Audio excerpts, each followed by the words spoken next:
Salam, mən Hüseynova Əntiqə. Salam, mən isə Mahmudova Lalə. Biz Əngəlli Dərnəklər Federasyonunun Əngəlli Gönüllülərə Dəstək Layihəsinin gönüllüsüyük.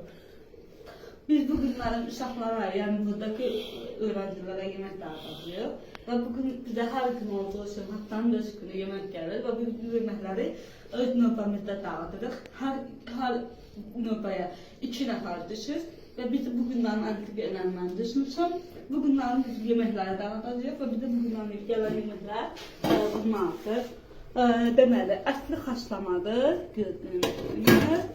və düyüdür, pilavdır, yəni belə görürsünüz. Və bu da düyü sıfırdır, yəni düyü sıfırdır.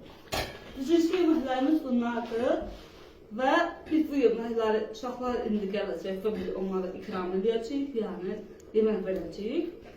Və üçüncü bizə bu şəraiti yaradan başda Abdurrahman Hoca və Sevilay xanım olmaqla və Azərbaycandan Rəhlə xanım və bütün gənclər evindən isə Ramil bəyə dərin təşəkkürümüzü bildirdik. Eyni zamanda da bizə bu projeyi, yəni bu layihəni dəstəkləyən Türkiyə Uluslar Ajansına dərin təşəkkürümüzü bildirdik. Çox sağ olun. Çox sağ olun. Və gələn çocuklara yemək istirham ediyoruz. Və gördüğünüz gibi malzemeleri doğruyorum. Sonra ise tatlılara ayırmayacağım. Teşekkür ederim. Sevgi ve Ozan. Allah.